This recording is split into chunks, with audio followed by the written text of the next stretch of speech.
Thank the members of the steering committee and the members and friends of the Interfaith Committee for Worker Justice for the invitation to pass the tenor of our times this morning.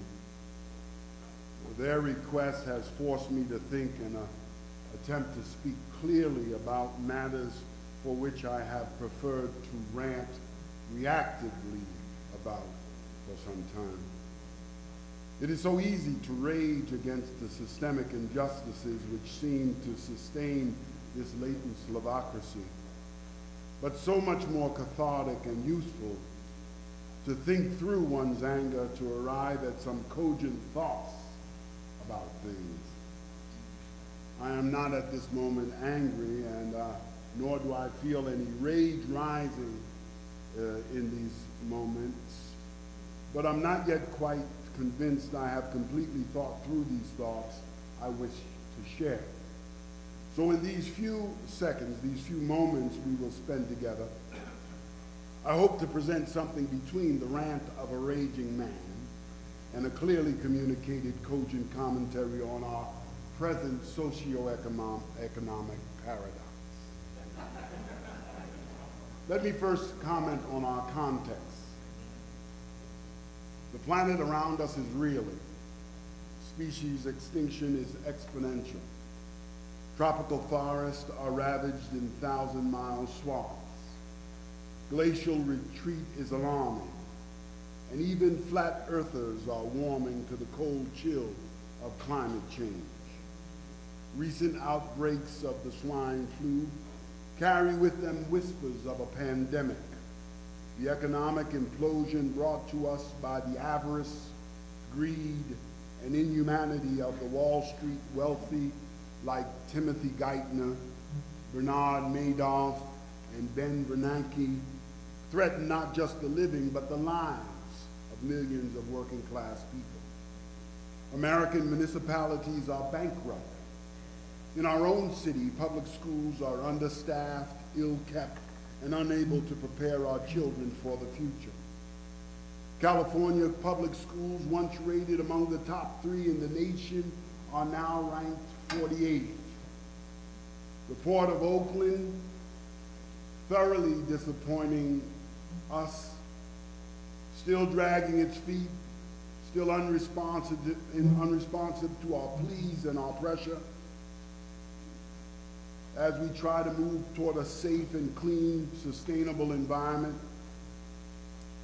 Yet our children are still asthmatic without sufficient health care or concern. Our youth kill each other and prostitute each other and languish. The uninformed among us look for simple answers and simpler action plans. But woe is whispered in the wind, and the breezes which brush across the bay bid us beware. We are at a tipping point. Cairo shakes hands. The fulcrum must decide which direction we will run. For the balance of human history may very well turn on the actions we take in these moments in which we live.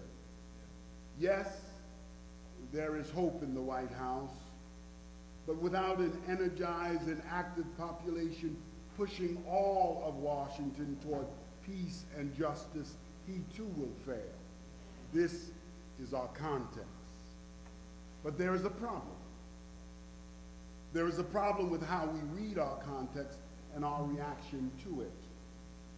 We dwell contently without contemplative doubt, swallowed by the paradox born of the incongruence of our thoughts and our... I believe we exist in this present moment in a paradox because we are intimately and deliberately invested in a system incapable of returning to us anything other than our own utter destruction. We, the Am Ha'aretz of our day, labor like the Hebrew children in the fields of Pharaoh, mining resources from which we reap no real wealth, and furrow fields in the earth, fruitful fields from which we cannot eat. American workers now net almost 30% less in real wages than they did in 1973. After taxes, 2 paychecks in a family barely equal the purchasing power one had 30 years ago. And yet we are just so happy to have a job, or 2,